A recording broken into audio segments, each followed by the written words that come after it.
Make Mine Homogenized by Raphael. Shoo!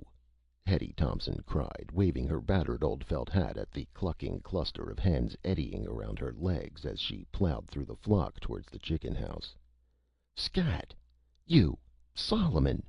she called out, directing her words at the bobbing comb of the big rooster strutting at the edge of the mob. "Don't just stand there like a satisfied cowhand after a night in Reno. Get those noisy females out of my way." She batted at the hens, and they scattered with angry squawks of protest. Hetty paused in the doorway of the chicken house to allow her eyes to become accustomed to the cool gloom after the bright glare of the ranch yard. She could feel the first trickles of sweat forming under the man's shirt she was wearing as the hot, early morning Nevada sun beat down on her back in the doorway. Moving carefully but quickly through the nests, she reached and groped for the eggs she knew would be found in the scattered straw.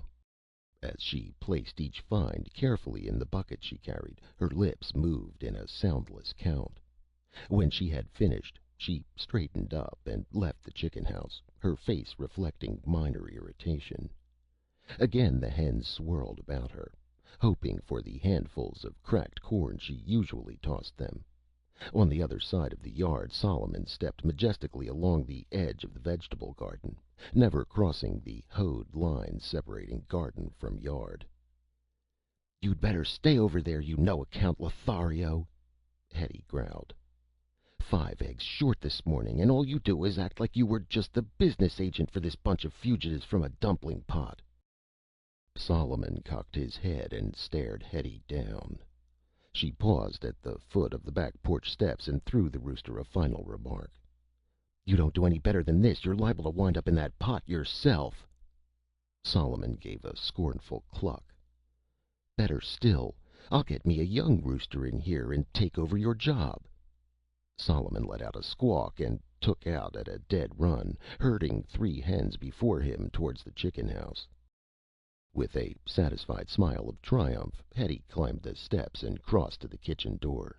She turned and looked back across the yard toward the barn and corrals. "Barney!" Hetty yelled. "Ain't you finished with that milking yet?" "Comin' now, Miz Thompson," came the reply from the barn. Hetty let the screen door slam behind her as she walked into the kitchen and placed the bucket of eggs on the big work table. She had her arm up to wipe her moist forehead on the sleeve of her shirt when she spotted the golden egg lying in the middle of the others in the galvanized bucket. She froze in the arm-lifted position for several seconds, staring at the dully glowing egg. Then she slowly reached out and picked it up. It was slightly heavier than a regular egg, but for the dull gold bronze metallic appearance of the shell, looked just like any of the other 20-odd eggs in the bucket. She was still holding it in the palm of her hand when the kitchen door again slammed and the handy man limped into the room. He carried 2 pails of milk across the kitchen and set them down near the sink. "What you looking at, Miz Thompson?" Barney Hatfield asked. Hetty frowned at the egg in her hand without answering. Barney limped around the side of the table for a closer look. Sunlight streaming through the kitchen windows glinted on the shell of the odd egg. Barney's eyes grew round. "Now ain't that something?" he whispered in awe. Hetty stared as though someone had snapped their fingers in front of her staring eyes. Her normal look of practical dubiousness returned. "Huh!" she snorted. "Even had me fooled for a second. Something wrong with this egg, but it sure as shootin' ain't gold. One of them fool hens must have been pecking in the fertilizer storeroom and got herself an overdose of some of them minerals in that stuff. What are you staring at, you old fool?" she glared at Barney. "It ain't gold." Hetty laid the egg at one side of the table. She walked to the sink and took a clean 2-gallon milk can from the drain board and set it in the sink to fill it from the pails of rich, frothy milk Barney had brought in the pails. "Sally come fresh this morning, Miz Thompson," he said. "Got herself a real fine little bull calf."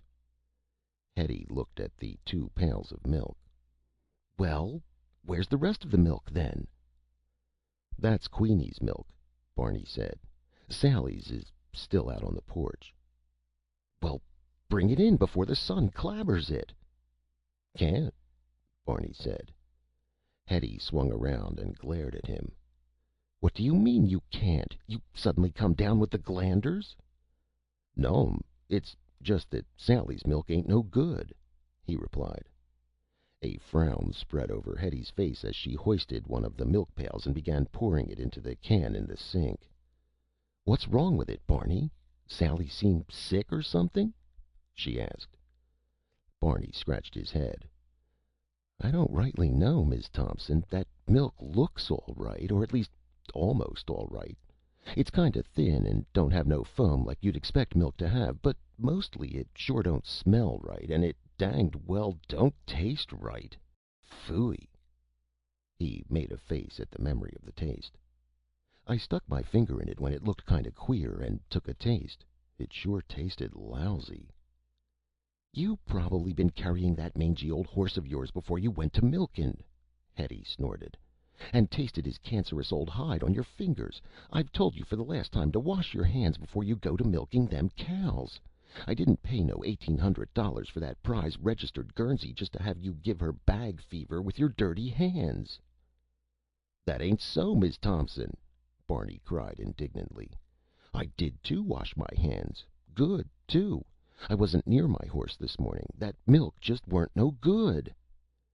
Hetty finished pouring the milk into the cans, and after putting the cans in the refrigerator, wiped her hands on her jeans and went out onto the porch, Barney trailing behind her.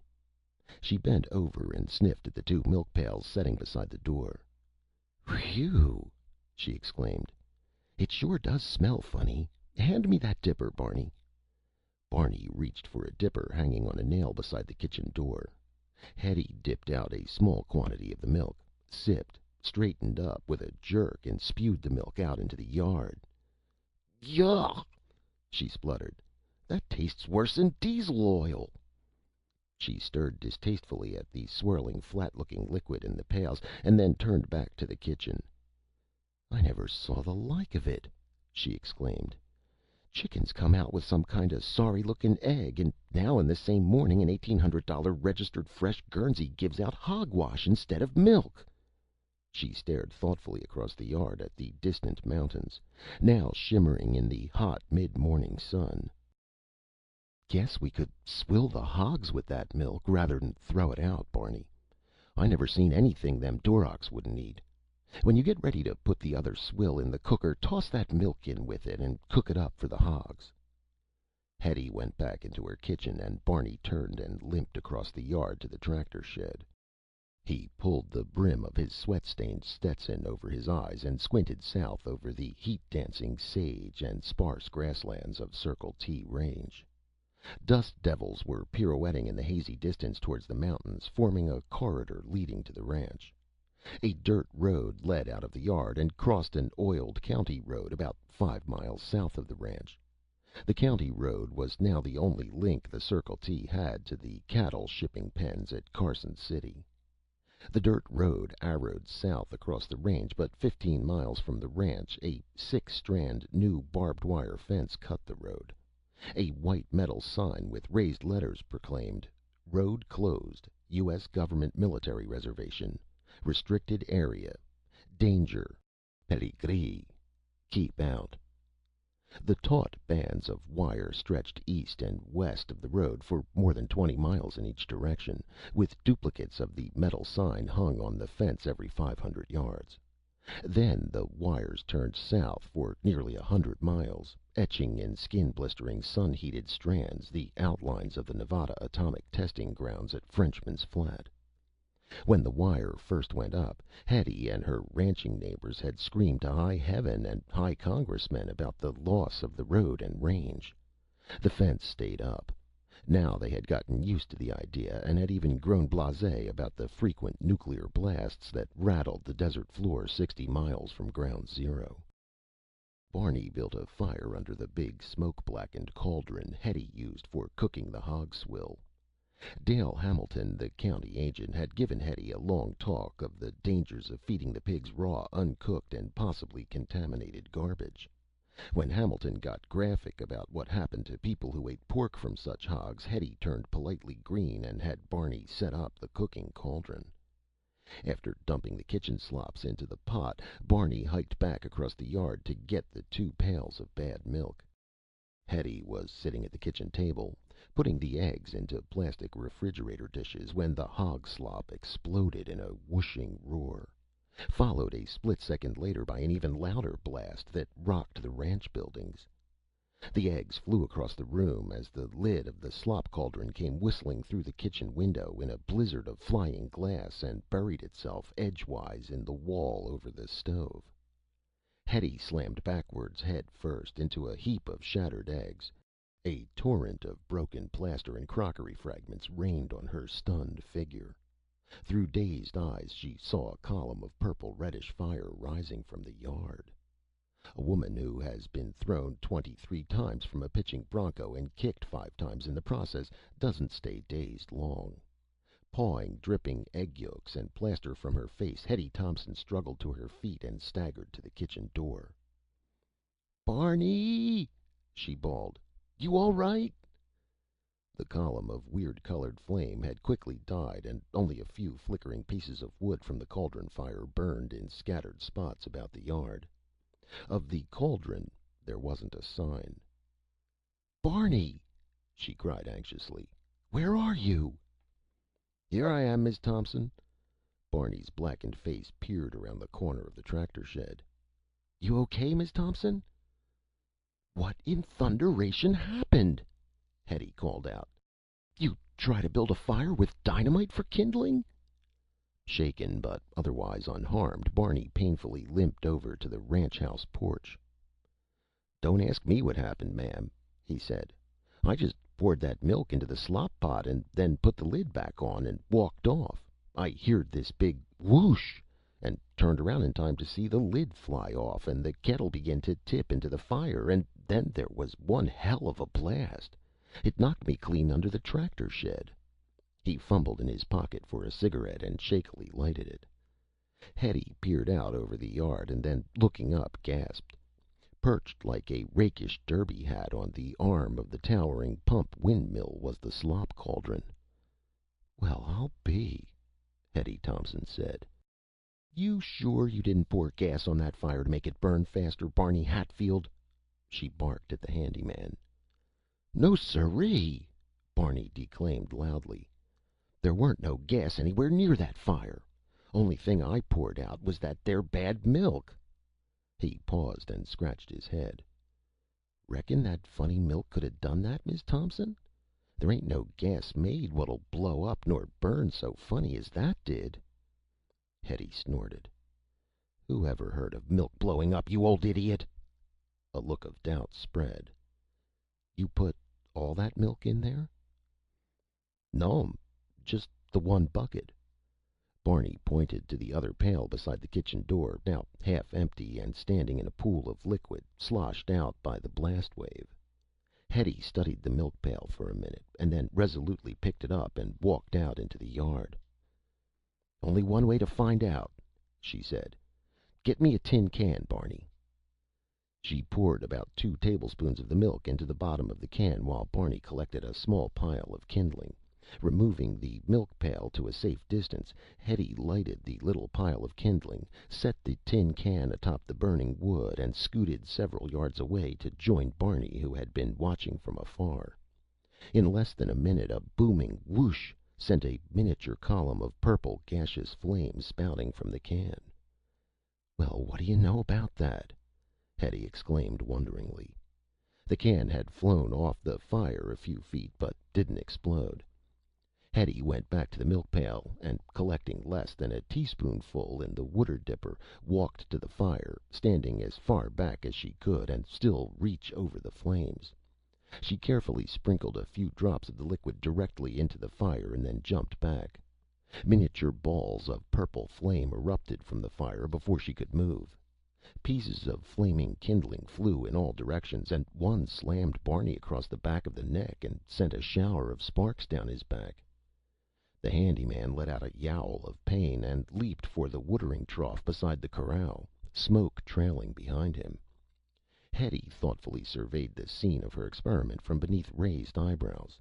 Then she grunted with satisfaction, picked up the remaining milk in the pail, and went back to the ranch house. Barney climbed drippingly from the horse trough. The kitchen was a mess. Splattered eggs were over everything, and broken glass, crockery, and plaster covered the floor, table, and counters. Only one egg remained unbroken. That was the golden egg. Hetty picked it up and shook it. There was a faint sensation of something moving inside the tough, metallic-looking shell. It shook almost as a normal egg might, but not quite. Hetty set up the strange object on a shelf and turned to the task of cleaning up. Johnny Culpepper, the ranch's other full-time hand and Hetty's assistant manager, drove the pickup into the yard just before noon. He parked in the shade of the huge cottonwood tree beside the house and bounced out with an armload of mail and newspapers. Inside the kitchen door, he dumped the mail on the sideboard and started to toss his hat on a wall hook when he noticed the condition of the room. Hetty was dishing out fragrant, warmed-over stew into 3 lunch dishes on the table. She had cleaned up the worst of the mess and changed into a fresh shirt and jeans. Her iron gray hair was pulled back in a still damp knot at the back after a hasty scrubbing to get out the gooey mixture of eggs and plaster. "Holy smoke, Hetty," Johnny said. "What happened here? Your pressure kettle blow up?" His eyes widened when he saw the lid of the slop cauldron still embedded in the wall over the stove. His gaze tracked back and took in the shattered window.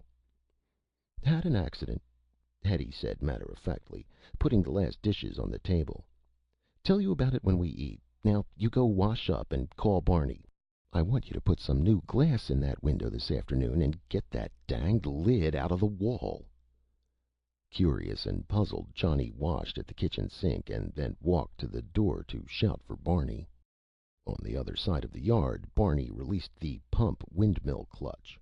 While Johnny watched from the porch, the weight of the heavy slop cauldron slowly turned the big windmill, and as the arm adorned by the kettle rotated downward, the cast iron pot slipped off and fell to the hard-packed ground with a booming clang. "Well, for the love of Pete!" Johnny said in amazement. "Hey, Barney, time to eat. Come on in." Barney trudged across the yard and limped into the kitchen to wash. They sat down to the table.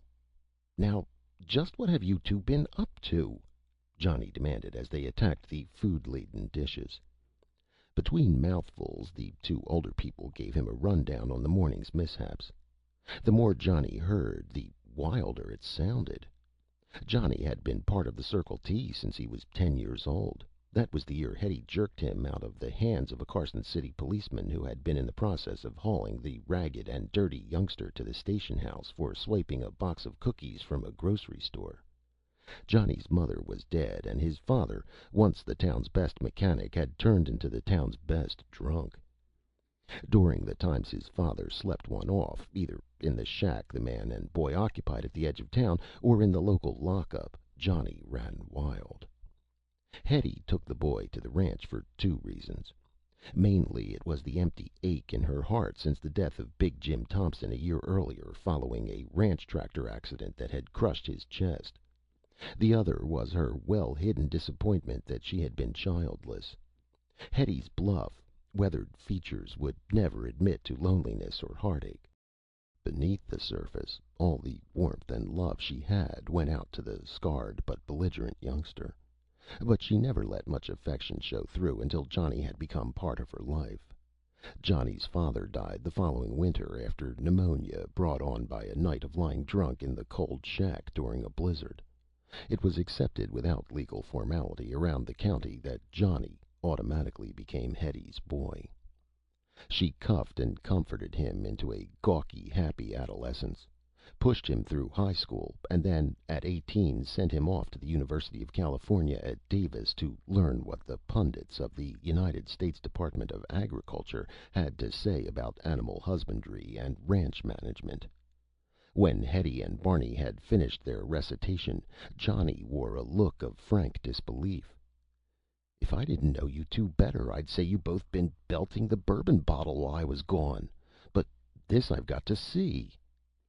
They finished lunch, and after Hetty stacked the dishes in the sink, trooped out to the porch where Johnny went through the same examination of the milk. Again a little fire was built in the open safety of the yard, and a few drops of the liquid used to produce the same technicolored combustive effects. "Well, what do you know?" Johnny exclaimed.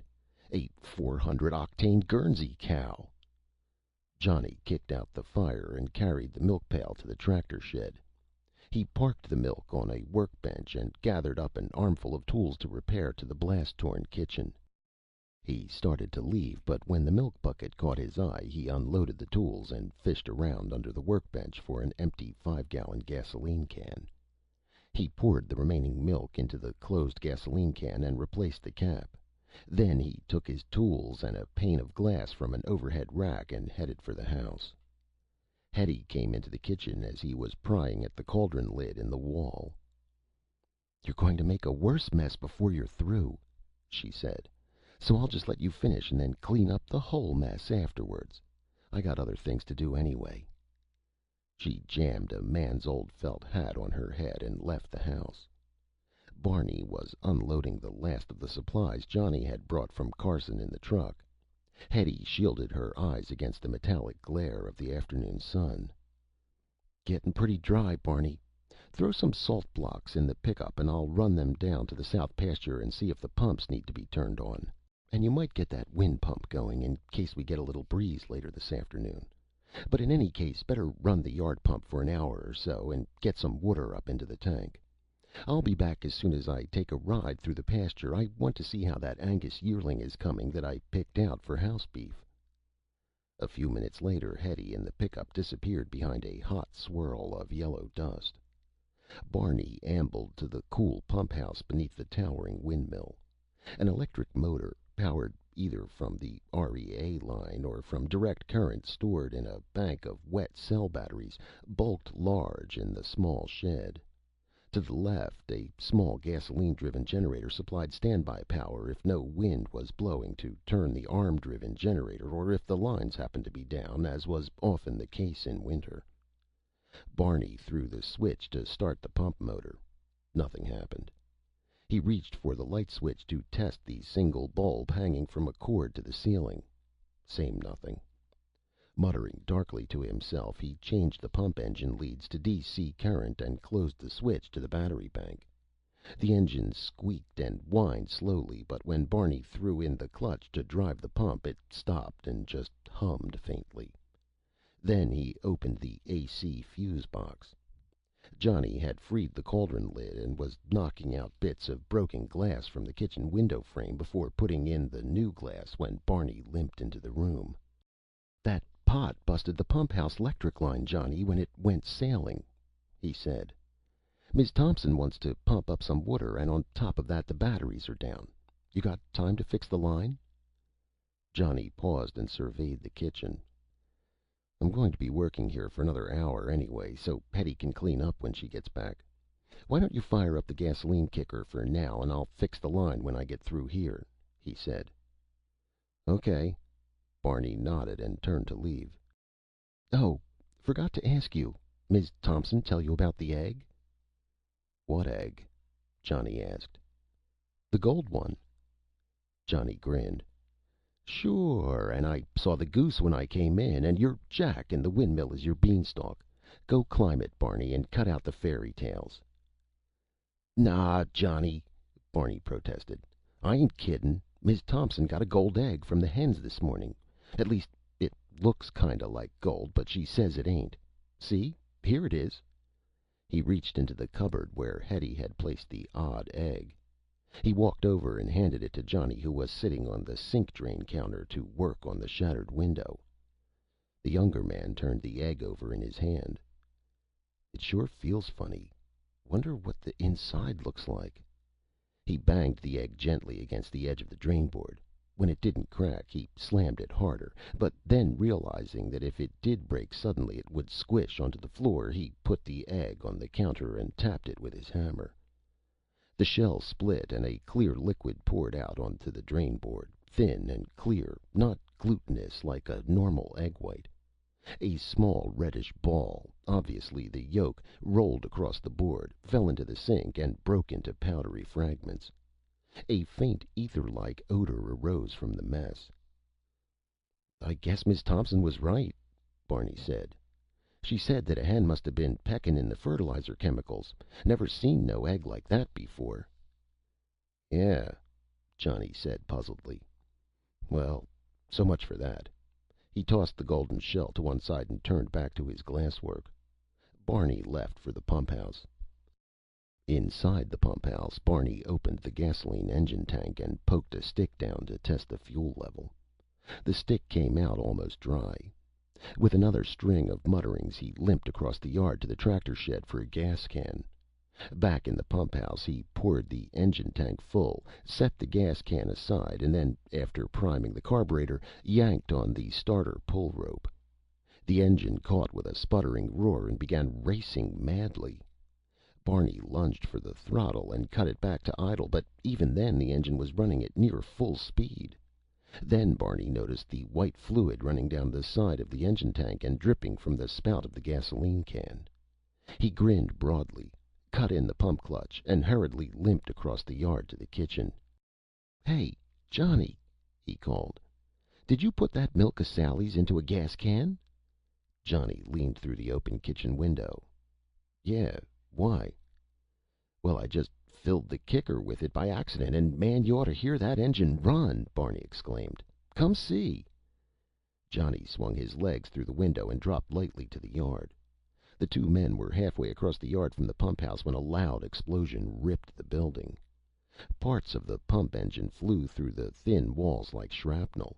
A billowing cloud of purple smoke welled out of the ruptured building as Johnny and Barney flattened themselves against the hot, packed earth. Flames licked up from the pump shed. The men ran for the horse trough and, grabbing pails of water, raced for the pump house. The fire had just started into the wooden walls of the building, and a few splashes of water doused the flames. They eyed the ruins of the gasoline engine. "Holy cow!" Johnny exclaimed. "That stuff blew the engine right apart." He gazed up at the holes in the pump house roof. "Blew the cylinders and head right out the roof! Holy cow!" Barney was pawing at the pump and electric motor. "Didn't seem to hurt the pump none. Guess we better get that 'lectric line fixed, though, now that we ain't got no more gas engine." The two men went to work on the pump motor. The broken line outside the building was spliced, and 20 minutes later Johnny threw the AC switch. The big electric motor spun into action and settled into a workmanlike hum. The overhead light dimmed briefly when the pump load was thrown on, and then the slip-slap sound of the pump filled the shed. They watched and listened for a couple of minutes. Assured that the pump was working satisfactorily, they left the wrecked pump house. Johnny was carrying the gasoline can of milk.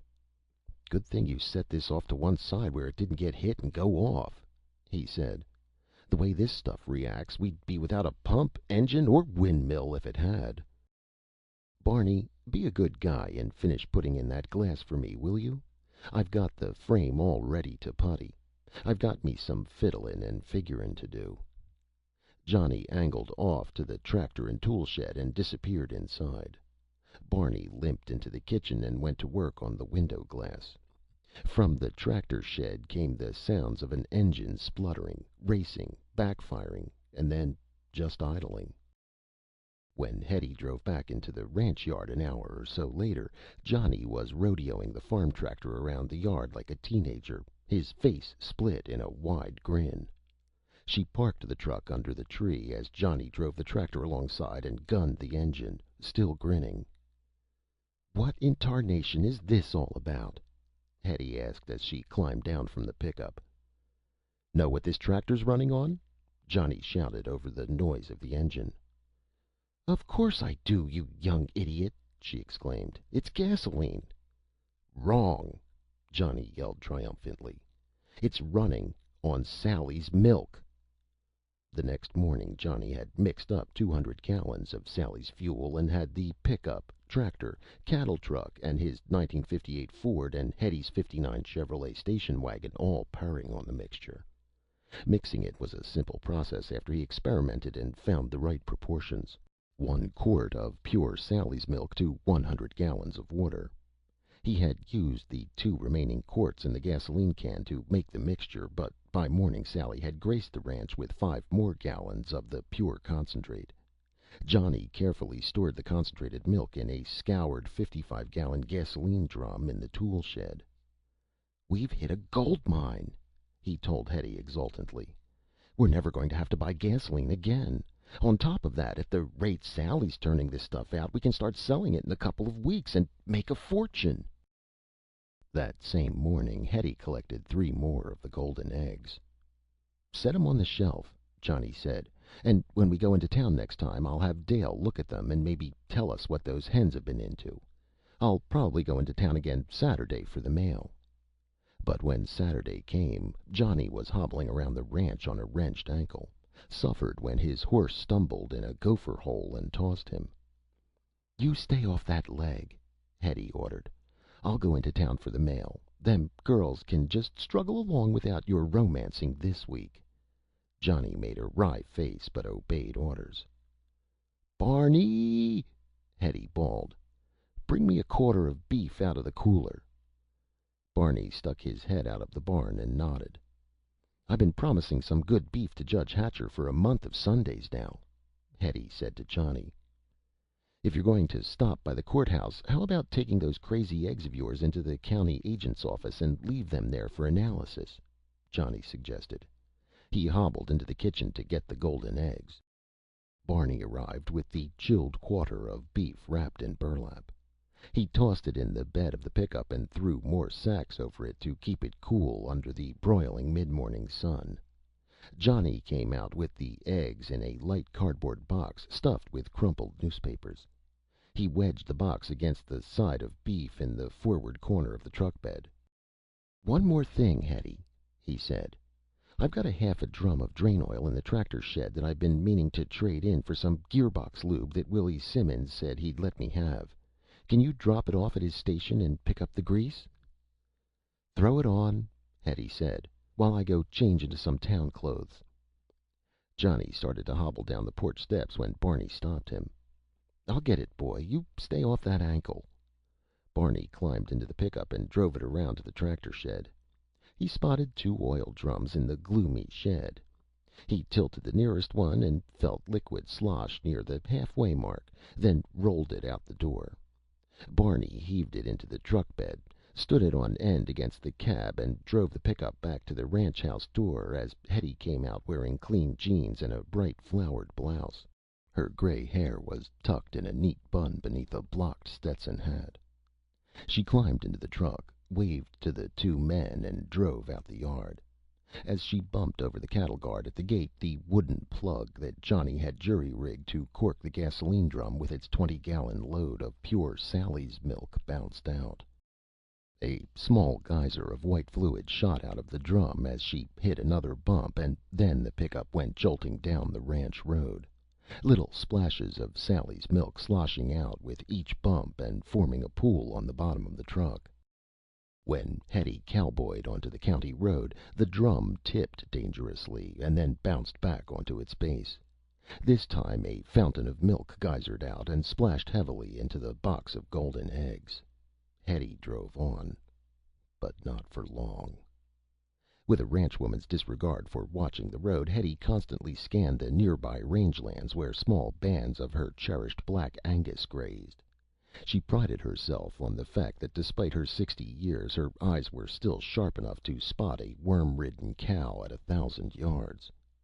2 miles after she turned onto the county road, which ran through Circle T rangeland, her roving gaze took in a cow and a calf on a hillside a few hundred yards south of the road. Hetty slowed the pickup to 50 miles an hour and squinted into the sun. She grunted with satisfaction and slammed on the brakes. The truck swerved and skidded to a halt at the left side of the deserted road. Hetty leaped from the truck and began a fast walk up the hillside for a closer look at the cow and calf. She never heard the dull thump of the milk drum tipping onto the edge of the truck bed. Hetty topped the hill and walked slowly towards the cow and calf that were now edging away from her. As she eased down the far side of the hill, out of sight of the pickup, a steady stream of Sally's milk was engulfing the box of golden eggs. A minute later, the reduced contents caused the drum to shift and slip. It fell onto the eggs, cracking a half dozen.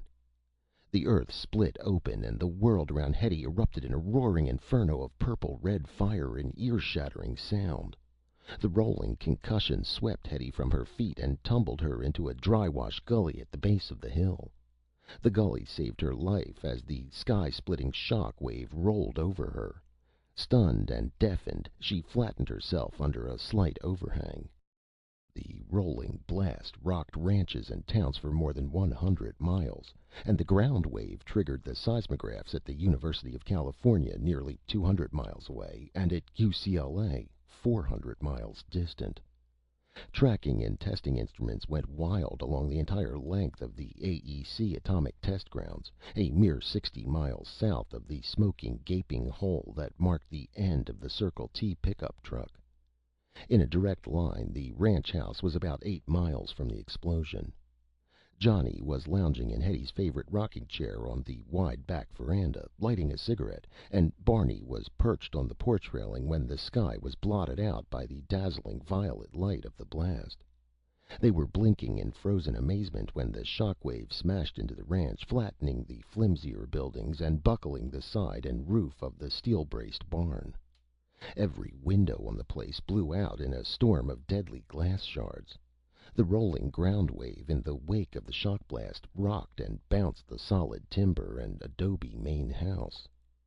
The concussion hit Johnny like a fist, pinwheeling him backwards in the rocker against the wall of the house. It caught Barney like a sack of sodden rags and flung him atop the dazed and semi-conscious younger man. The first frightened screams of the horses in the barns and corrals were mingling with the bawling of the heifers in the calf pens when the sound of the explosion caught up with the devastation of the shock and ground waves. Like the reverberation of 1,000 massed cannon firing at once, the soul-searing sound rumbled out of the desert and boiled with almost tangible density into the shattered ranch yard. It flattened the feebly stirring men on the porch and then thundered on in a tidal wave of noise. Barney moaned and rolled off the tangle of porch rocker and stunned youth beneath him. Johnny lay dazed another second or two and then began struggling to his feet. "Hetty!" he croaked, pointing wildly to the south where a massive, dirty column of purple smoke and fire rose skyward like the stem of a monstrous and malignant toadstool. "Hetty's out there!" He stumbled from the porch and broke into a staggering run to the pile of broken planks that seconds ago had been the tractor shed. As he crossed the yard, a great gust of wind whipped back from the north, pumping clouds of dry, dusty earth before it. The force of the wind almost knocked the bruised and shaken Johnny from his feet once again as it swept back over the ranch in the direction of the great pillar of purple smoke. Implosion! Johnny's mind registered. He tore at the stack of loose boards leaning against the station wagon, flinging them fiercely aside in his frantic efforts to free the vehicle. Barney limped up to join him, and a minute later they had cleared a way into the wagon. Johnny squeezed into the front seat and drove it back from under more leaning boards. 3 of the side windows were smashed, but the windshield was intact, except for a small, starred crack in the safety glass. Clear of the debris, Barney opened the opposite door and slid in beside Johnny. Dirt spun from beneath the wheels of the car as he slammed his foot to the floor and raced towards the smoke column that now towered more than 1.5 miles into the air. Beneath her protective overhang, Hetty stirred and moaned feebly. Twin rivulets of dark blood trickled from her nostrils. Thick dust was settling on the area, and she coughed and gasped for breath. On the opposite side of the hill, a vast, torn crater, nearly 100 feet across and 6 to 10 feet deep, smoked like a stirring volcano and gave off a strange, pungent odor of ether. Johnny Culpepper's dramatic charge to the rescue was no more dramatic than the reaction in a dozen other places in Nevada and California. Particularly 60 miles south, where a small army of military and scientific men were preparing for an atomic underground shot when the Circle T pickup vanished. The shockwave rippled across the desert floor, flowed around the mountains, and tunneled into Frenchman's Flat, setting off every shock-measuring instrument. Then came the ground wave, rolling through the earth like a gopher through a garden. Ditto for ground wave measuring devices. Lastly, the sound boomed into the startled scientists and soldiers like the pounding of great timpani under the vaulted dome of the burning sky. On mountaintop observation posts, technicians turned unbelieving eyes north to the burgeoning pillar of smoke and dust, then yelped and swung optical and electrical instruments to bear on the fantastic column. In less than 15 minutes, the test under preparation had been canceled, all equipment secured, and the first assault waves of scientists, soldiers, intelligence, and security men were racing north behind white-suited and sealed radiation detection teams cradling Geiger counters in their arms like submachine guns. Telephone lines were jammed with calls from Atomic Energy Commission field officials reporting the phenomenon to Washington and calling for aid from West Coast and New Mexico AEC bases. Jet fighters at Nellis Air Force Base near Las Vegas were scrambled and roared north over the ground vehicles to report visual conditions near the purple pillar of power. The Associated Press office in San Francisco had just received word of the quake recorded by the seismograph at Berkeley when a staffer on the other side of the desk answered a call from the AP Stringer in Carson City, reporting the blast and mighty cloud in the desert sky. One fast look at the map showed that the explosion was well north of the AEC testing ground limits.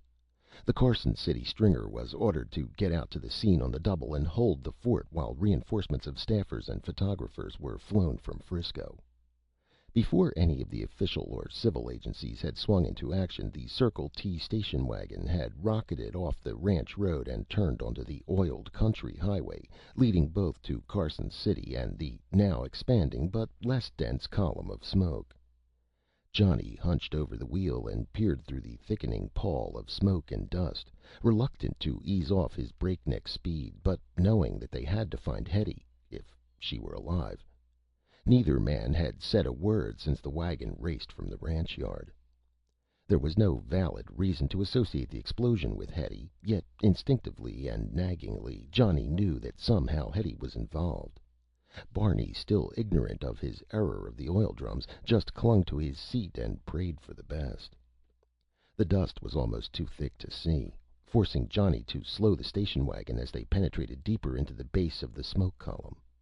Hiding under his frantic concern for Hetty was the half-formed thought that the whole thing was an atomic explosion and that he and Barney were heading into sure radiation deaths. His logic nudged at the thought and said, if it were atomic, you started dying back on the porch, so might as well play the handout. A puff of wind swirled the dust up away from the road as the station wagon came up to the smoking crater. Johnny slammed on the brakes, and he and Barney jumped from the car to stand awestruck at the edge of the hole. The dust-deadened air muffled Johnny's sobbing exclamation. "Dear God!" They walked slowly around the ragged edges of the crater. Barney bent down and picked a tiny metallic fragment from the pavement. He stared at it, and then tapped Johnny on the arm and handed it to him wordlessly. It was a twisted piece of body steel, bright at its torn edges and coated with the scarlet enamel that had been the color of the Circle T pickup. Johnny's eyes filled with tears, and he shoved the little scrap of metal in his pocket. "Let's see what else we can find, Barney." The two men began working a slow search of the area in ever-widening circles from the crater that led them finally up and over the top of the little hill to the south of the road.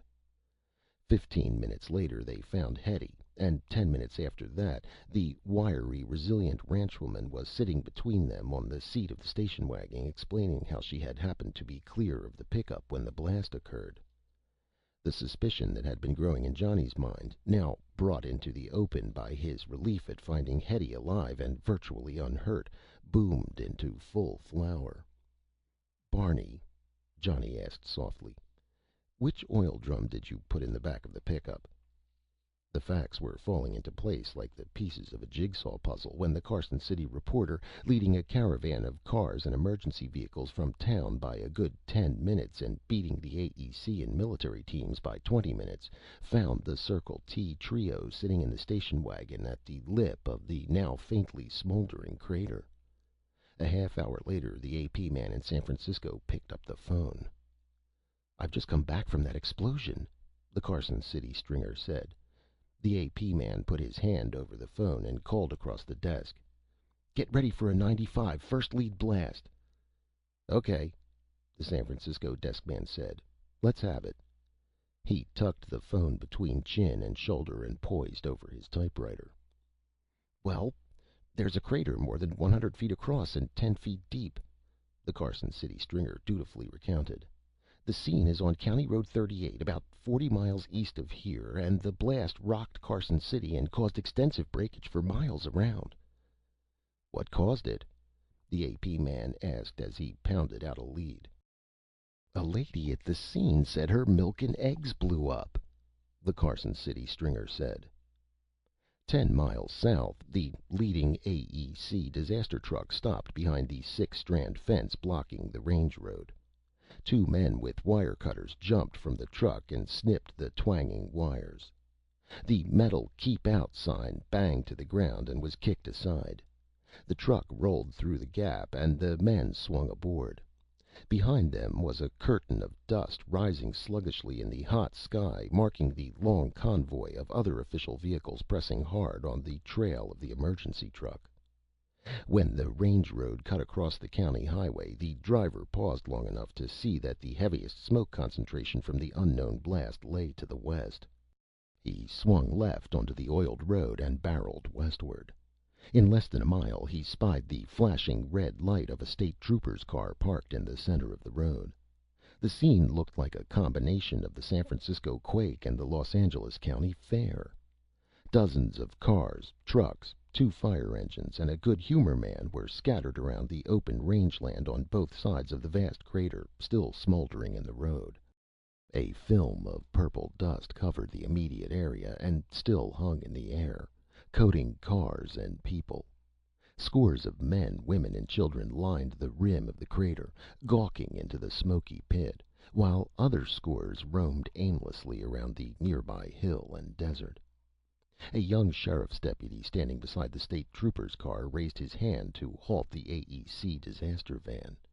The truck stopped and the white-suited radiation team leaped from the vehicle, counters in hand, racing for the crater. "Back!" the chief of the squad yelled at the top of his lungs. "Everybody get back! This area is radiation contaminated! Hurry!" There was a second of stunned comprehension, and then a mad, pandemonic scrambling of persons and cars, bumping and jockeying to flee. The radiation team fanned out around the crater, fumbling at the level scales on their counters when the instruments failed to indicate anything more than normal background count. All of the vehicles had pulled back to safety. All except a slightly battered station wagon still parked a yard or two from the eastern edge of the crater. The radiation squad leader ran over to the wagon. 3 people, 2 men and a dirty, disheveled, and bloody-nosed older woman sat in the front seat, munching good humor bars. "Didn't you hear me?" the AEC man yelled. "Get out of here! This area's hot, radioactive, dangerous! Get moving!" The woman leaned out the window and patted the radiation expert soothingly on the shoulder. "Shucks, sonny. No need to get this excited over a little spilt milk." "Milk!" the AEC man yelped, purpling. "Milk! I said this is a hot area. It's loaded with radiation. Look at this!" He pointed to the meter on his counter, then stopped, gawked at the instrument and shook it, and stared again. The meter flicked placidly along at the barely above normal background level count. "Hey, Jack!" one of the other white-suited men on the far side of the crater called. "This hole doesn't register a thing." The squad chief stared incredulously at his counter and banged it against the side of the station wagon. Still, the needle held in the normal zone. He banged it harder, and suddenly the needle dropped to zero as Hetty and her ranch hands peered over the AEC man's shoulder at the dial. "Now ain't that a shame?" Barney said sympathetically. "You done broke it." The rest of the disaster squad, helmets off in the blazing sun and lead-coated suits unfastened, drifted back to the squad leader at the Circle T station wagon. A mile east, the rest of the AEC convoy had arrived and halted in a huge fan of vehicles, parked a safe distance from the crater. A line of more white-suited detection experts moved cautiously forward. With a stunned look, the first squad leader turned and walked slowly down the road towards the approaching line. He stopped once and looked back at the gaping hole, down at his useless counter, shook his head, and continued on to meet the advancing units. By nightfall, new strands of barbed wire reflected the last rays of the red Nevada sun.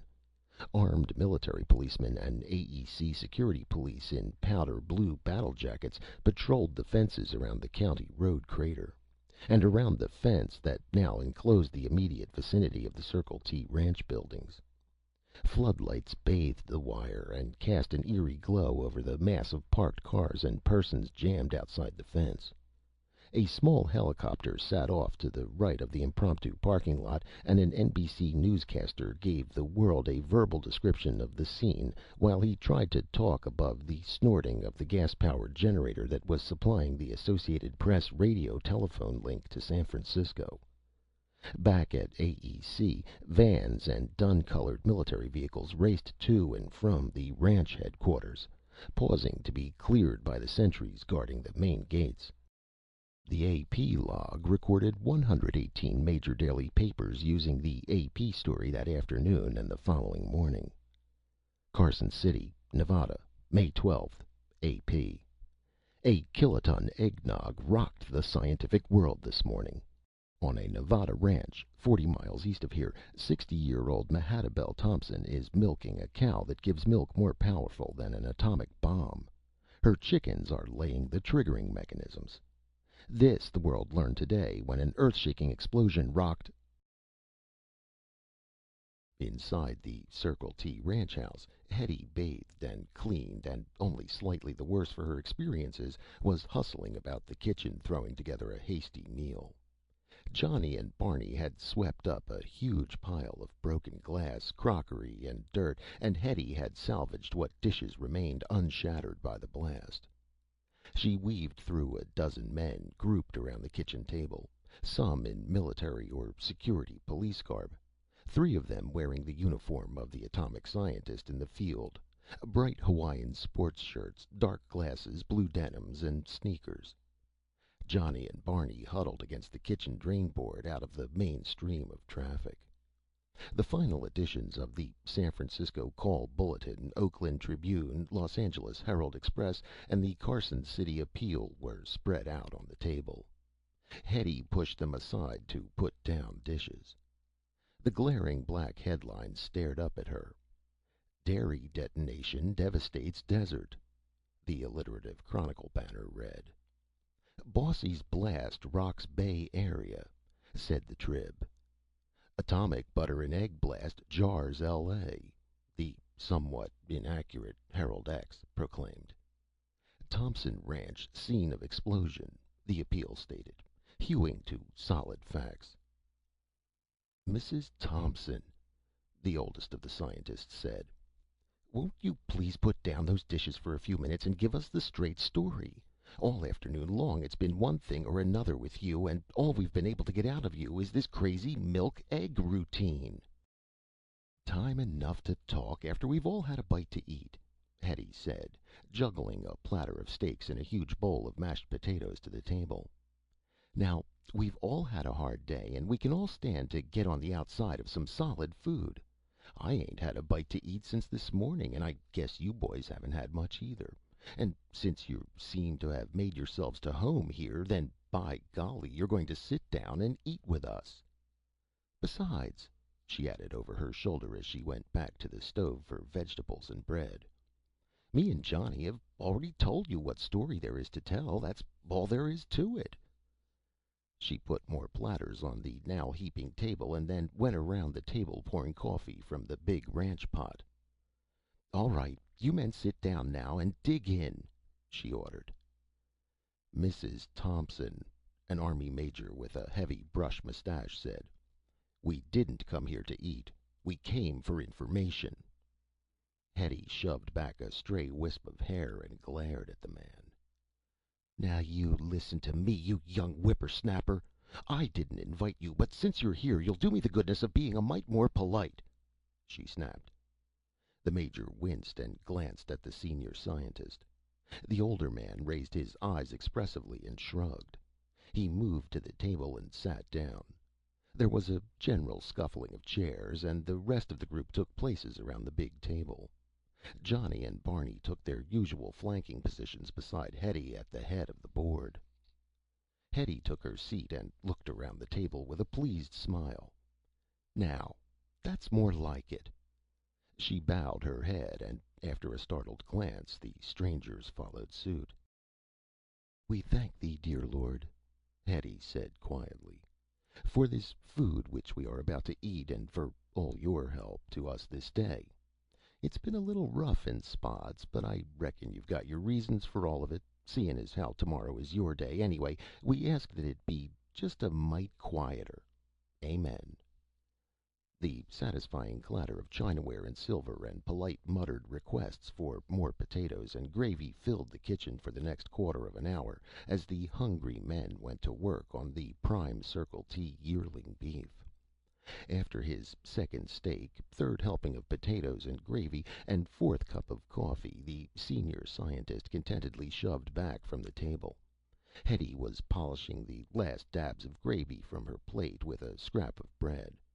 The scientist pulled a pipe and tobacco pouch from his pocket. "With your permission, ma'am?" he asked his hostess. Hetty grinned.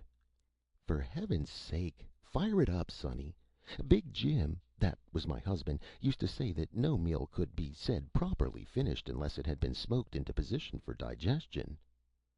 Several of the other men at the table followed suit with pipes, cigars, and cigarettes.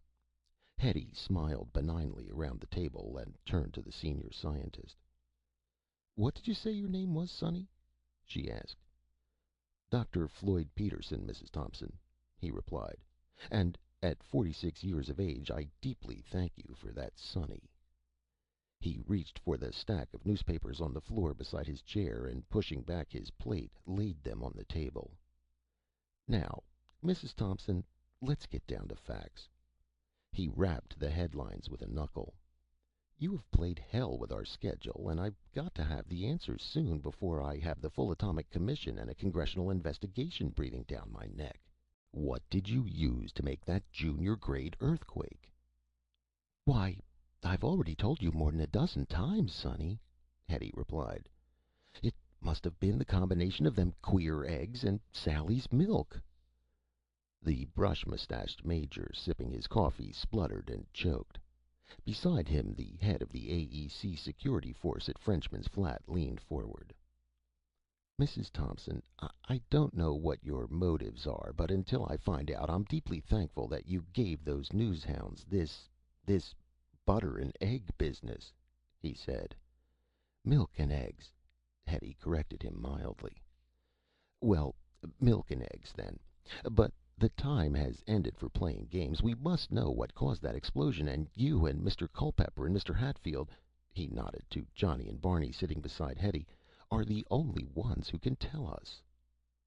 "Already told you," Hetty repeated. Johnny hid a grin.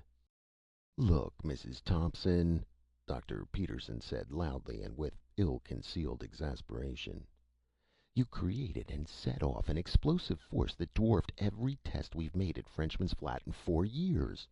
The force of your explosion was apparently greater than that of a fair-sized atomic device, and only our Pacific tests, and those of the Russians, have been any greater.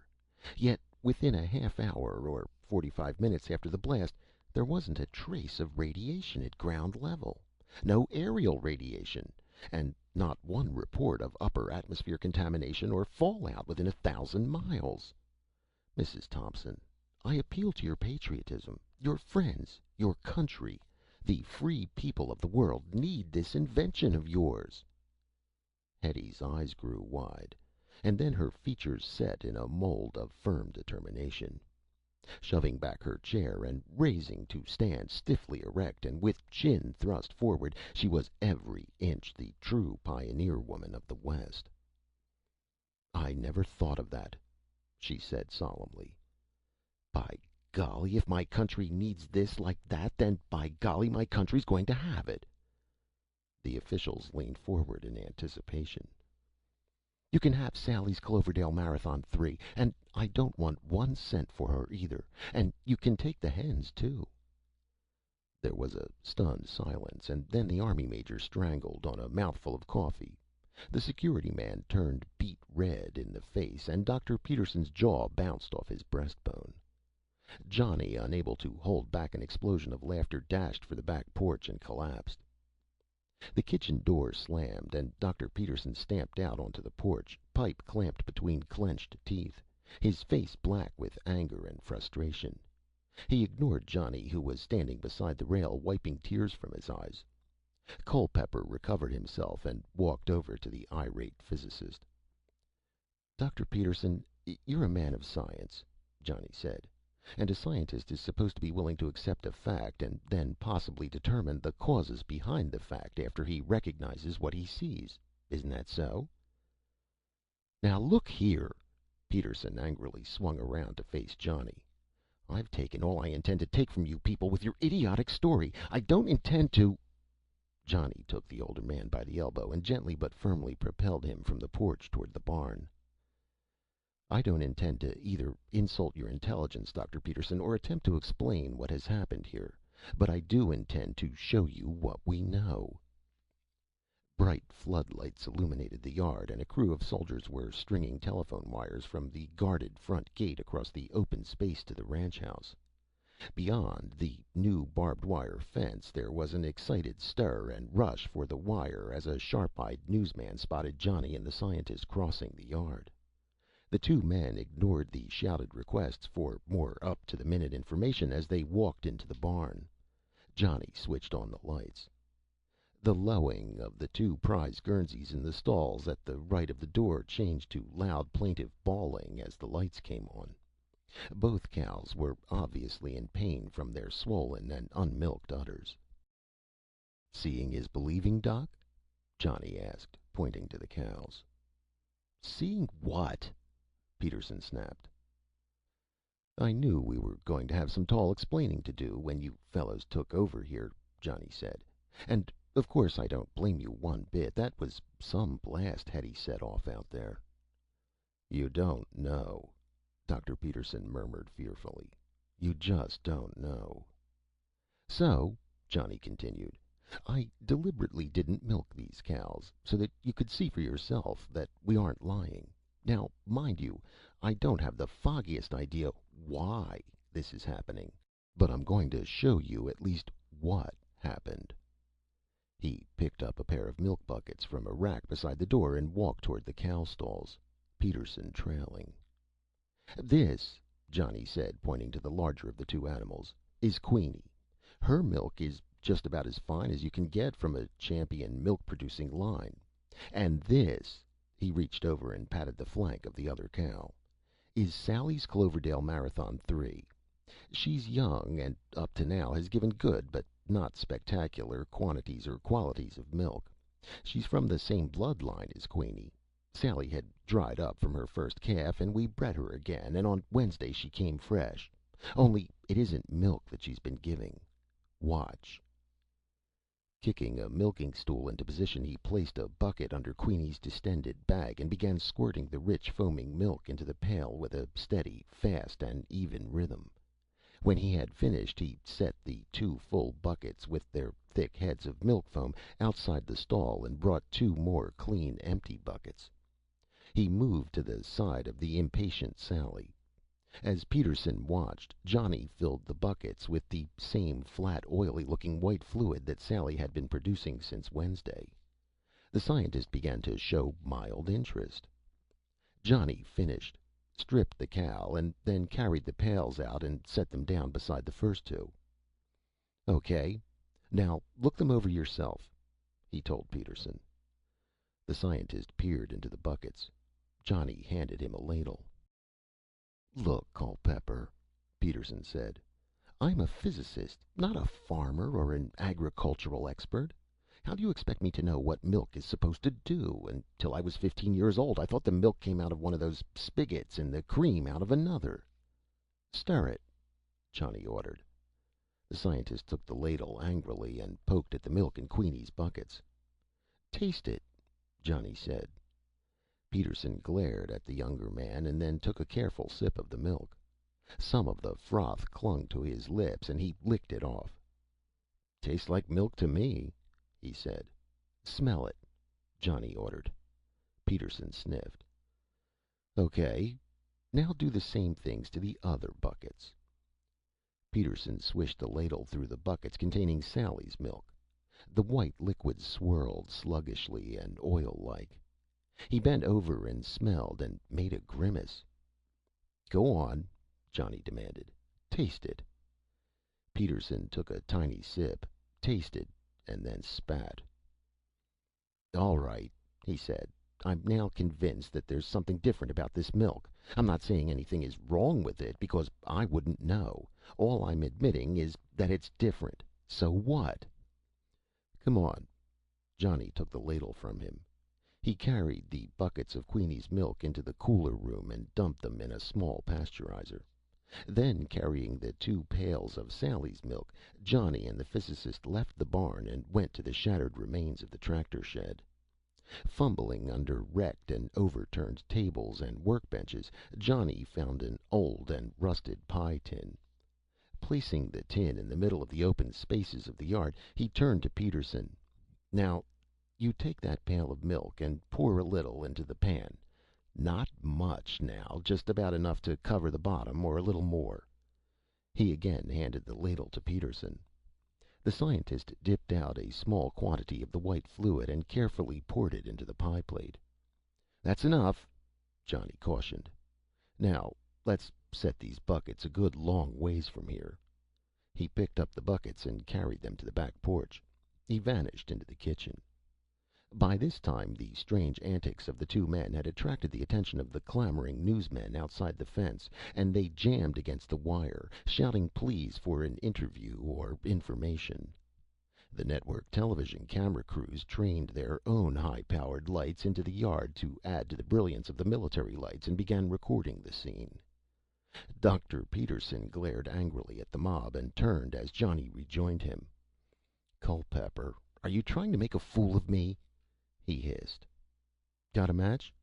Johnny queried, ignoring the question. The pipe-smoking scientist pulled out a handful of kitchen matches.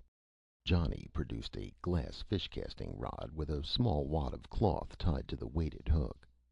Leading Peterson back across the yard about 50 feet, Johnny handed the rag to Peterson. "Smell it," he said. "I put a little kerosene on it so it would burn when it goes through the air." Peterson nodded. "You much of a fisherman?" Johnny asked. "I can drop a fly on a floating chip at 50 yards," the physicist said proudly. Johnny handed him the rod and reel. "Okay, Doc. Light up your rag and then let's see you drop it in that pie plate." While the TV cameras hummed and dozens of still photographers pointed the telescopic lenses and prayed for enough light, Dr. Peterson ignited the little wad of cloth. He peered from behind to check for obstructions, and then, with the wrist-flicking motion of the devoted and expert fisherman, made his cast. The tiny torch made a blurring, whipping streak of light and dropped unerringly into the pie plate in the middle of the yard. The photographers had all the light they needed. The night turned violet as a violent ball of purple fire reared and boiled into the darkened sky. The flash bathed the entire ranch, headquarters, and the packed cars and throngs outside the fence in a strange brilliance. The heat struck the dumbfounded scientist and young rancher like the suddenly opened door of a blast furnace. It was over in a second as the fire surged and then winked out. The sudden darkness blinded them, despite the unchanged power of the television and military floodlights still focused on the yard. Pandemonium erupted from the ranks of newsmen and photographers who had witnessed the dazzling demonstration. Peterson stared in awe at the slightly smoking and warped pie tin. "Well, cut my tongue out and call me Oppenheimer!" he exclaimed. "That was just the milk," Johnny said. "You know of a good safe place we could try it out with one of those eggs? I'd be afraid to test 'em anywhere around here after what happened to Hetty this morning." An hour later, a military helicopter chewed its way into the night, carrying 3 gallons of Sally's milk from the ranch to Nellis Air Force Base, where a jet stood by ready to relay the sealed canister to the AEC laboratories at Albuquerque. In the ranch house living room, Peterson had set up headquarters, and an Army field telephone switchboard was in operation across the room. An AEC security man was running the board.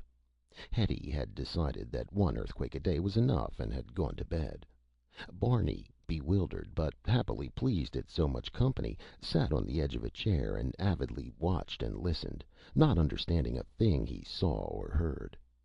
At the back of the room, Johnny hunched over Big Jim Thompson's roll-top desk, working up a list of supplies he would need to repair the damages from the week's growing list of explosions. Peterson and 3 of his staff members were in lengthy consultation at a big table in the middle of the room. The Army field phone at Peterson's elbow jangled. Across the room, the switchboard operator swung around and called, "It's the commissioner, Dr. Peterson. I just got through to him." Peterson picked up the phone. "John," he shouted into the instrument. "Peterson here. Where have you been?" Tiny, audible squawks came from the phone, and Peterson held it away from his ear. "Yes, I know all about it," he said. "Yes, yes, yes. I know you've had the time with the papers. Yes, I heard the radio. Yes, John, I know it sounds pretty ridiculous. What?" "Get up to the ranch and find out. Where do you think I'm calling from?" The squawking rattled the receiver, and Peterson winced. "Look, Commissioner," he broke in. "I can't put a stop to those stories." "What?" "I said I can't put a stop to the stories for one reason. They're true." The only sound that came from the phone was the steady hum of the line. "Are you there, John?" Peterson asked. There was an indistinct mumble from Washington. "Now, listen carefully, John. What I need out here, just as quickly as you can round them up and get them aboard a plane, is the best team of biogeneticists in the country." "What?" "No, I don't need a team of psychiatrists, Commissioner. I am perfectly normal." Peterson paused. "I think." He talked with his chief for another 15 minutes. At 2 other telephones around the big table, his chief deputy and the senior security officer of the task force handled a half-dozen calls during Peterson's lengthy conversation. When Peterson hung up, the machinery was in motion, gathering the nation's top biochemists, animal geneticists, agricultural and animal husbandry experts, and a baker's dozen of other assorted ists, ready to package and ship them by plane and train to the main AEC facility at Frenchman's Flat and to the Circle T. Peterson sighed gustily as he laid down the phone and reached for his pipe. Across the table, his assistant put a hand over the mouthpiece of his telephone and leaned towards Peterson. "It's the Associated Press in New York," he whispered. "They're hotter than a pistol about the blackout and threatening to call the president and every congressman in Washington if we don't crack loose with something." "Why couldn't I have flunked Algebra 2?" Peterson moaned. "No, I had to be a genius. Now look at me, a milkmaid." He looked at his watch. "Tell him we'll hold a press conference at 8 a.m. outside the ranch gate." The assistant spoke briefly into the phone and again turned to Peterson. "They say they want to know now whether the milk and egg story is true. They say they haven't had anything but an official runaround and a lot of rumor." "Tell them we neither deny nor confirm the story. Say we are investigating. We'll give them a formal statement in the morning," Peterson ordered. He left the table and walked to the desk where Johnny was finishing his list of building supplies. "What time do you usually get those eggs?" he asked. "Well, As a rule, Hetty gets out and gathers them up about 9 each morning, but they've probably been laid a couple of hours earlier." "That's going to make us awfully late to produce anything for those babbling reporters," the scientist said. "Come to think of it," Johnny said thoughtfully, "we could rig up a light in the chicken house and make the hens lay earlier. That way you could have some eggs about 4 or 5 o'clock in the morning." Barney had been listening. "And them eggs make a mighty fine breakfast of a morning," he volunteered cheerfully. Peterson glared at him and Johnny grinned.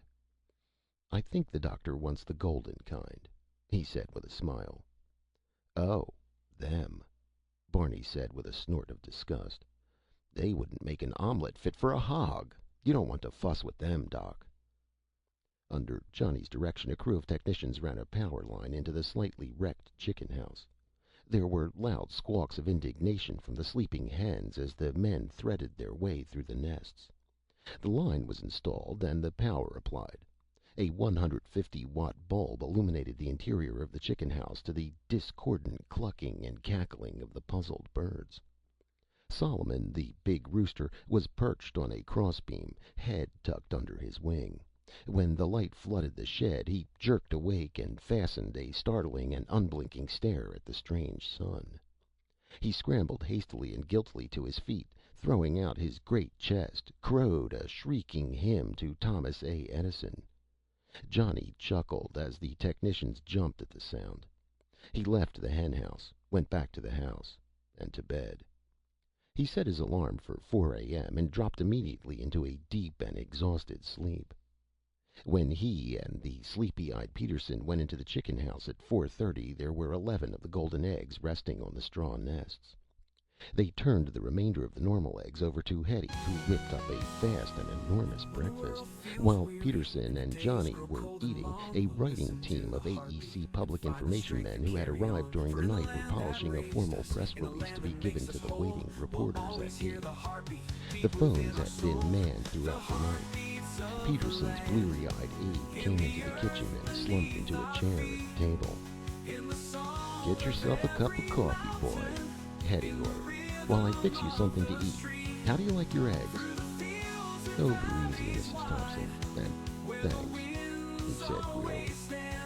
"I think I've got everything lined up, Doctor. The eggs are all packed, ready to go in your car, and the car will be ready in about 10 minutes. They're still setting up downrange, but they should be all in order by the time you get there. The biomen and the others should be assembled in the main briefing room at range headquarters. I've ordered a double guard around the barn to be maintained until the animal boys have finished their on-the-ground tests. And they're padding a device van to take Sally to the labs when they're ready. And, oh yeah, I almost forgot. The commissioner called about 10 minutes ago and said to tell you that the Russians are going to make a formal protest to the UN this morning. They say we're trying to wipe out the People's Republic by contaminating their milk." The sound of scuffling in the yard and loud yells of protest came through the back porch window. The door swung open and a spluttering and irate Barney was thrust into the room, still in the clutches of a pair of armed security policemen. "Get your hands off'n me!" Barney roared as he struggled and squirmed impotently in their grip. "Doc, tell these pistol-packing bellhops to turn me loose!" "We caught him trying to get into the barn, sir," one of the officers told Peterson. "Of course I was going into the barn!" the indignant ranch hand screamed. "Where do you think I would go to milk a cow?" Peterson smiled. "It's all right, Fred. It's my fault. I should have told you. Mr. Hatfield has free access." The security men released Barney. He shook himself and glared at them. "I'm terribly sorry, Barney," Dr. Peterson said. "I forgot that you would be going down to milk the cows, and I'm glad you reminded me. Do me a favor and milk Sally first, will you? I want to take that milk, or whatever it is, with us when we leave in a few minutes."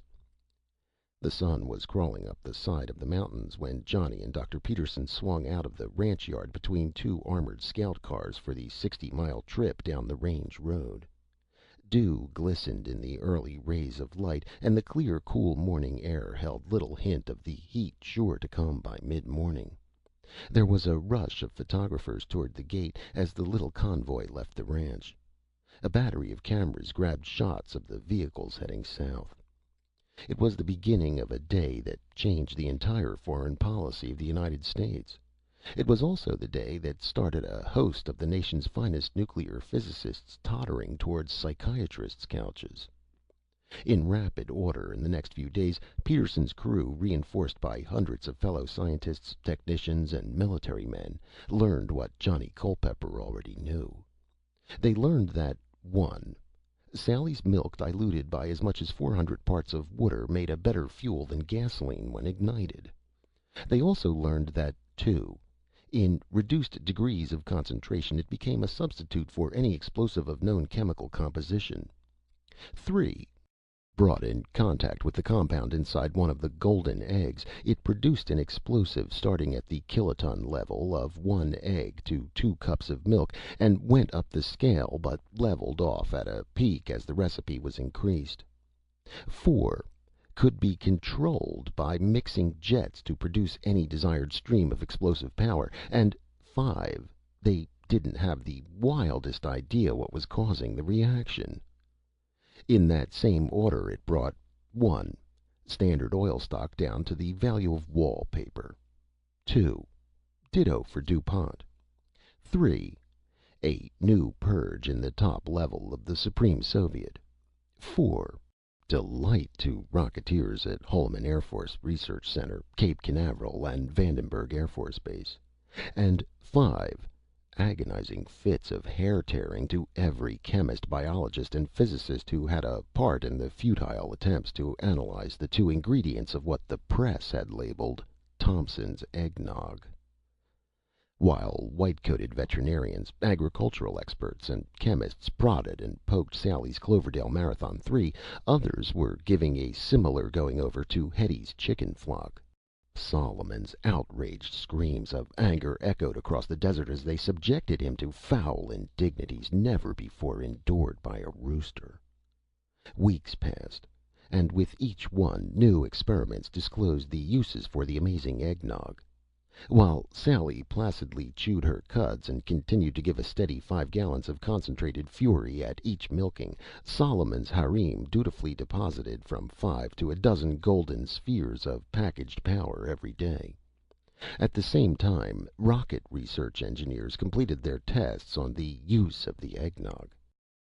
In the early hours of June 4th, a single-stage, 2-egg, 35-gallon Atlas rocket poised on the launching pads at Cape Canaveral.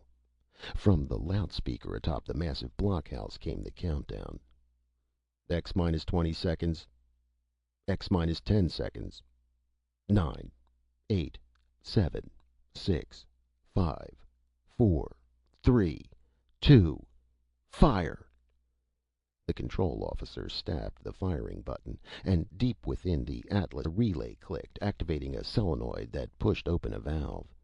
A thin stream of Sally's milk shot in from one side of the firing chamber to blend with a fine spray of egg batter coming from a jet in the opposite wall.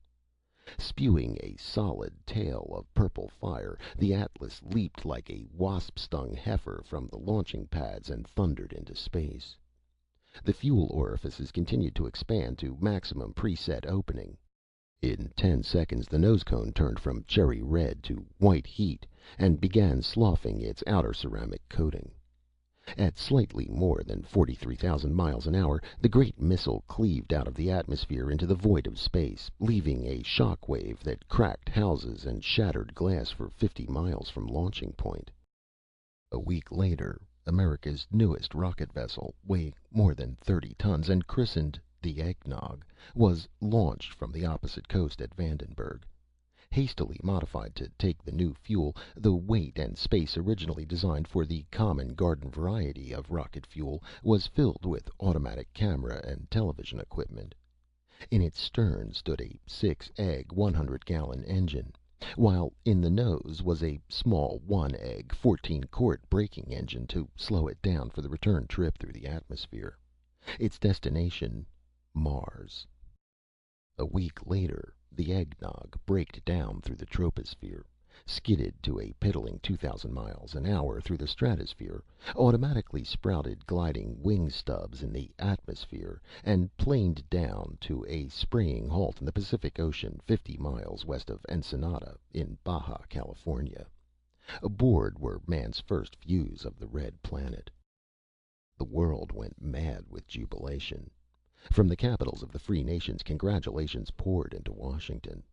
From Moscow came word of a 100-ton spaceship to be launched in a few days, powered by a mixture of vodka and orange juice. Discovered by a bartender in Novorosk, who was studying chemistry in night school. This announcement was followed 24 hours later by a story in Pravda, proving conclusively that Sally's Cloverdale Marathon 3 was a direct descendant of Nikita's Muyik Drosky 5, a prize Guernsey bull produced in the barns of the Sokolov People's Collective 26 years ago. Late in August, Air Force Major Clifton Wadsworth Quatermain climbed out of the port of the 200-ton, 2-dozen-egg, 230-gallon space rocket Icarus. The first man into space and back, he had circled Venus and returned. No longer limited by fuel weight factors, scientists had been able to load enough shielding into the huge Icarus to protect a man from the deadly bombardment of the Van Allen radiation belts. On September 15th, Sally's Cloverdale Marathon 3, having been milked harder and faster than any Guernsey in history, went dry. Less than half of the approximately 1,200 gallons of fuel she had produced during her heydays remained on hand in the AEC storage vaults. 3 days later, Solomon, sprinting after one of his harem who was playing hard to get, beelined into the path of a security police jeep. There was an agonized squawk, a shower of feathers, and mourning. A short time later, the number of golden eggs dropped daily until one morning there were none. They never reappeared. The United States had stockpiled 26 dozen in an underground cave deep in the Rockies. Man, who had burst like a butterfly into space, crawled back into his cocoon and pondered upon the stars from a worm's eye point of view. Banging around in the back end of a common cattle truck, Sally's Cloverdale Marathon 3 came home to the Circle T in disgrace. In a corner of the truck, the late Solomon's harem cackled and voiced loud cries of misery as they huddled in the rude slatted shipping coop. The truck turned off the county road and onto the dirt road leading to the main buildings. It rattled across the cattle guard and through the new unprotected and open gate in the barbed wire fence. Life had returned almost to normal at the Circle T. But not for long. 5 days after Sally's ignominious dismissal from the armed forces, a staff car came racing up to the ranch. It skidded to a halt at the back porch steps. Dr. Peterson jumped out and dashed up to the kitchen door. "Well, for heaven's sake!"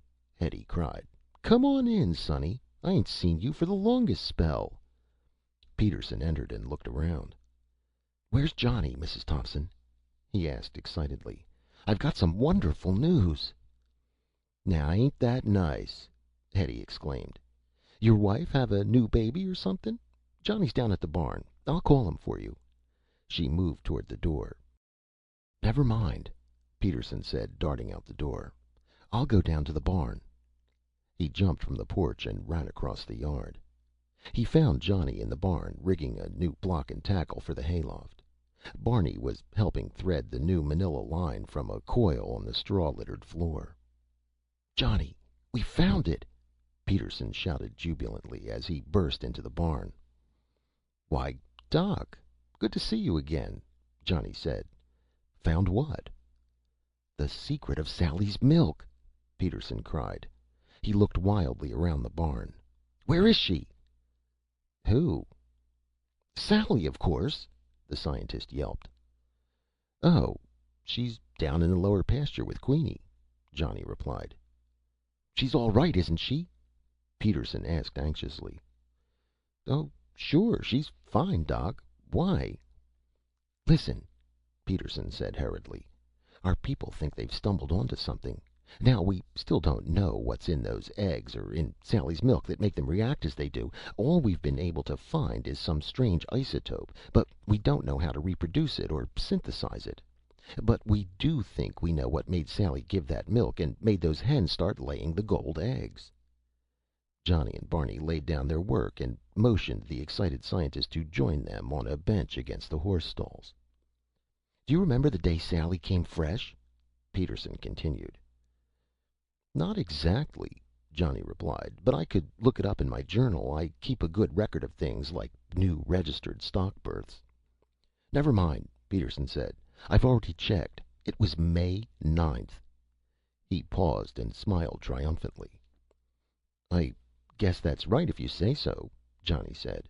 "But what about it?"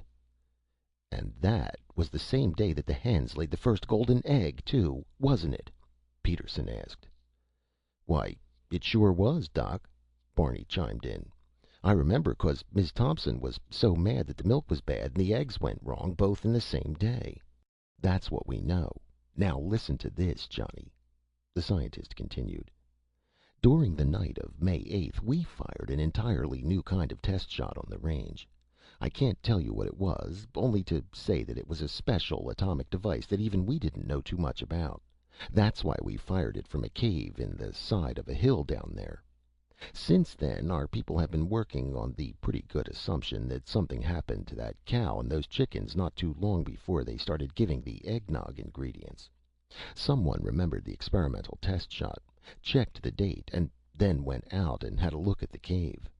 We already had some earlier suspicions that this device produced a new type of beam ray.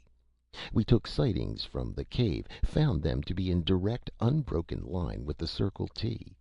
We set up the device again, and using a very small model, tried it out on some chick embryos. Sure enough, we got a mutation. But not the right kind. So we're going to recreate the entire situation right here. Only this time we're going to expose not only Sally, but a dozen other Guernseys from as close to her bloodline as we can get. And we already knew that you had a young rooster sired by Solomon." "But, Doc," Johnny protested, "Sally had a calf early that morning. Isn't that going to make a difference?" "Of course it is!" Peterson exclaimed. "And she's going to have another one the same way. And so are all the other cows. You were the one that told me she had her calf by artificial insemination, didn't you?" Johnny nodded. "Well, then, she's going to have another calf from the same bull, and so will the other cows." "Poor Sally," Barney said sorrowfully. "They're sure taking the romance out of motherhood for you." The next day the guards were back on the gate. By mid-afternoon, 12 fine young Guernseys arrived, together with a corps of veterinarians, biologists, and security police. By nightfall, Sally and her companions were all once again in a delicate condition. A mile from the ranch house, a dormitory was built for the veterinarians and biologists, and a barracks thrown up for the security guards. A $35,000, 12-foot high chain-link fence topped by barbed wire was constructed around the pasture, and armored cars patrolled the fence by day and kept guard over the pregnant bovines by night in the barn. Through the fall, into the long winter, and back to budding spring again, the host of experts and guards watched and cared for the new calf-bloated herd. The fact that Sally had gone dry had been kept a carefully guarded national secret. To keep up the pretense and show to the world that America still controlled the only proven method of manned space travel, the Joint Chiefs of Staff voted to expend 200 gallons of the precious small store of milk on hand for another interplanetary junket, this time to inspect the rings of Saturn. Piloting a smaller and more sophisticated but equally well-protected version of Icarus, Major Quartermain abandoned the fleshpots of Earth and the adulation of his coast-to-coast collection of worshipping females to again hurtle into the unknown. "It was strictly a milk run," Major Quartermain was quoted as saying as he emerged from his ship after an uneventful but propaganda-loaded trip. By the middle of May, it was the consensus of the veterinarians that delivery day would be July 4th. Plans were drafted for the repeat atomic cave shot at 9 p.m. July 3rd. The pregnant herd was to be given labor-inducing shots at midnight, and if all went well, deliveries would start within a few hours. Just to be sure that nothing would shield the cows from the rays of the explosion, they were put in a corral on the south side of the barn until 9:30 p.m. on the night of the firing. Solomon's successor and a new bevy of hens were already roosting in the same old chicken house, and egg production was normal. On the night of July 3rd, at precisely 9 p.m., a sheet of light erupted from the Nevada hillside cave, and the ground shook and rumbled for a few miles.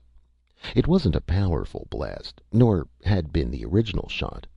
60 miles away, 13 Guernsey cows munched at a rick of fresh hay and chewed contentedly in the moonlight. At 3:11 a.m. the following morning, the first calf arrived, followed in rapid order by a dozen more. Sally's Cloverdale Marathon 3 dropped her calf at 4:08 a.m. on Independence Day. At 7 a.m. she was milked and produced 2½ gallons of absolutely clear, odorless, tasteless, and non-ignitable fluid. 11 other Guernseys gave forth gushing, foaming, creamy, rich gallon after gallon of Grade A milk. The 13th cow filled 2 buckets with something that looked like weak cocoa and smelled like stale tea. But when a white-smocked University of California poultry specialist entered the chicken house later in the morning, he found nothing but normal, white, fresh eggs in the nests. He finally arrived at the conclusion that Solomon's old harem had known for some time. Whatever it was that Solomon had been gifted with, this new rooster just didn't have it. A rush call went out for a dozen of the precious store of golden eggs to be sent to the testing labs downrange. 2 hours later, Dr. Peterson, surrounded by fellow scientists, stood before a bank of closed-circuit television monitors in the Frenchman's Flat headquarters building. The scene on the screens was the interior of a massive steel and concrete test building several miles uprange. Resting on the floor of the building was an open, gallon-sized glass beaker filled with the new version of Sally's milk.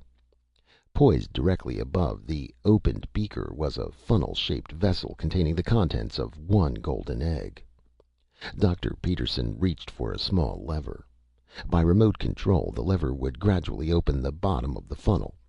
He squeezed gently, slowly applying pressure. An involuntary gasp arose from the spectators as a tiny trickle of egg fluid fell from the funnel toward the open beaker. Instinctively, everyone in the room clamped their eyes shut in anticipation of a blast. A second later, Peterson peered cautiously at the screen.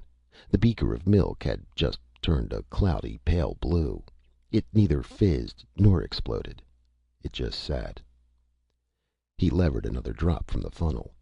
The stringy, glutinous mass plopped into the beaker, and the liquid swirled briefly and turned more opaque, taking on more of a bluish tinge. A babble of voices broke through the room when it was apparent that no explosion was forthcoming.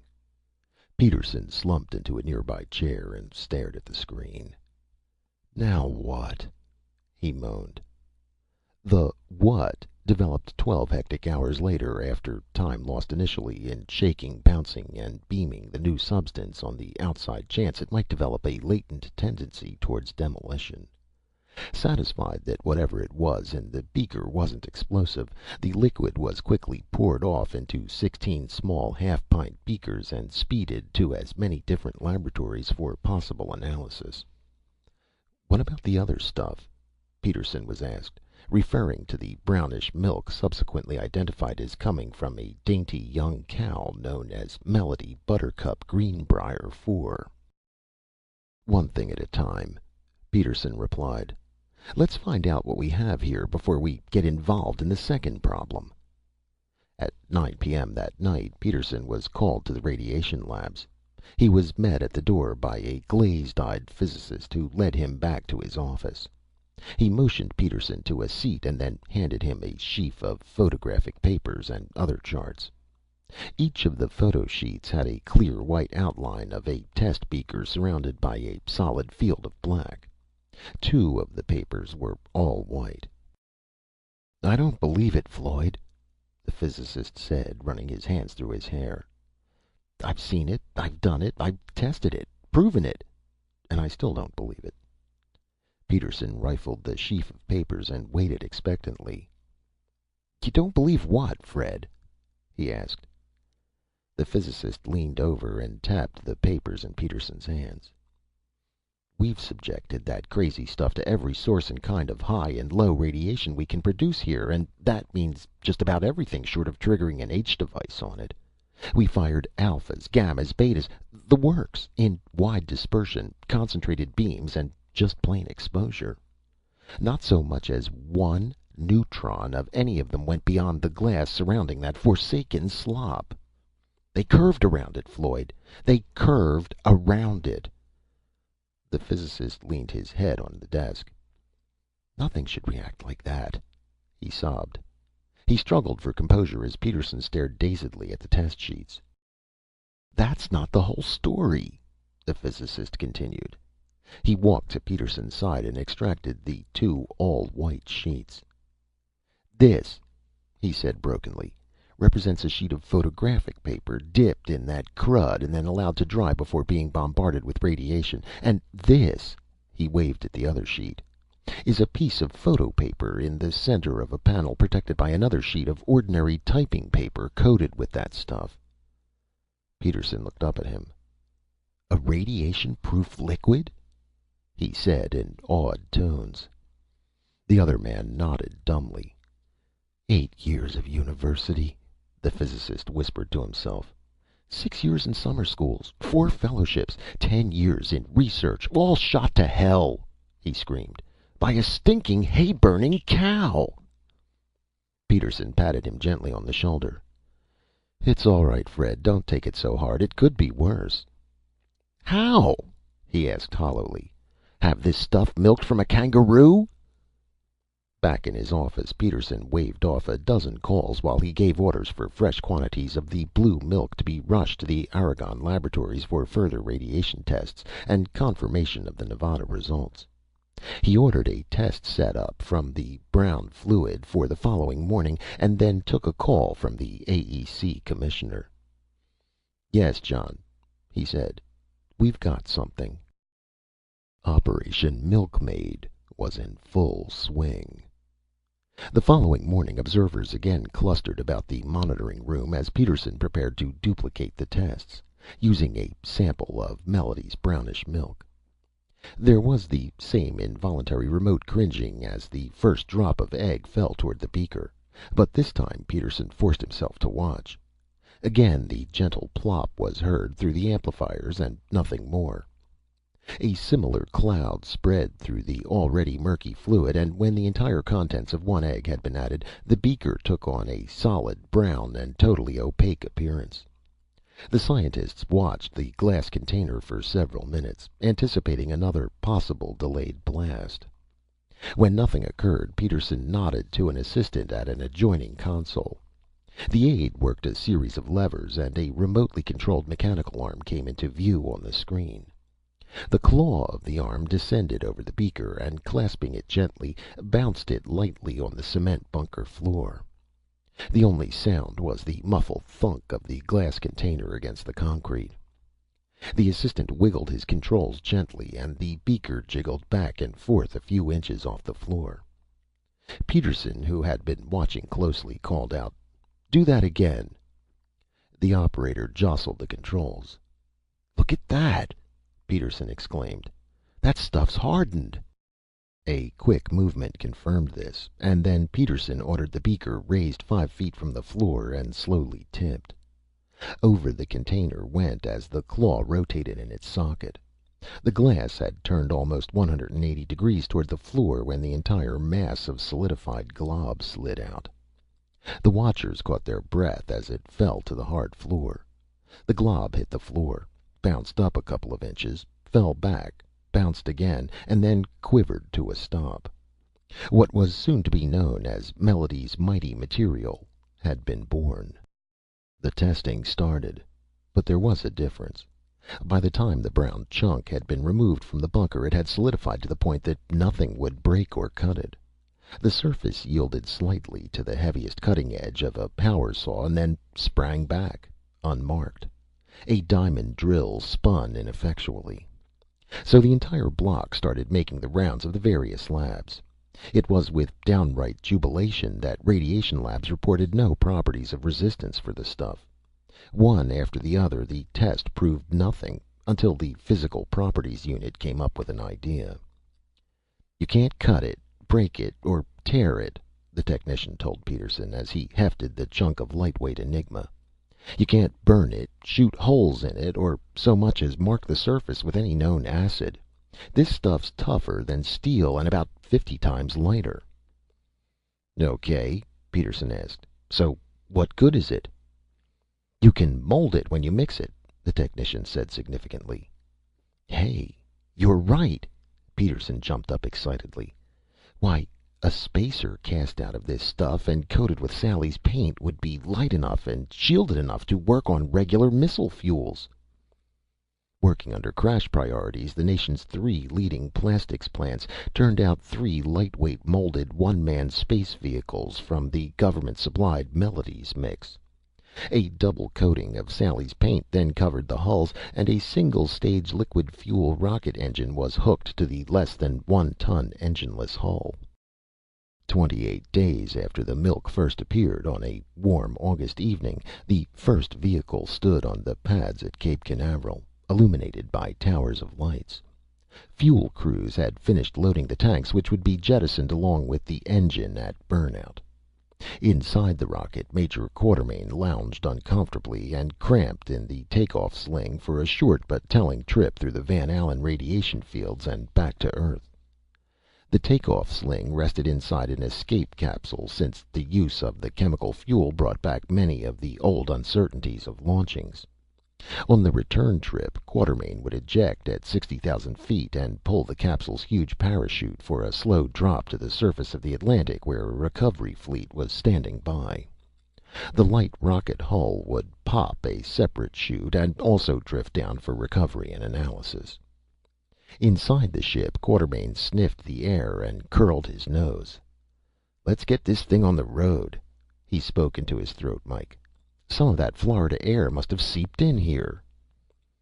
4 minutes to final countdown," blockhouse control replied.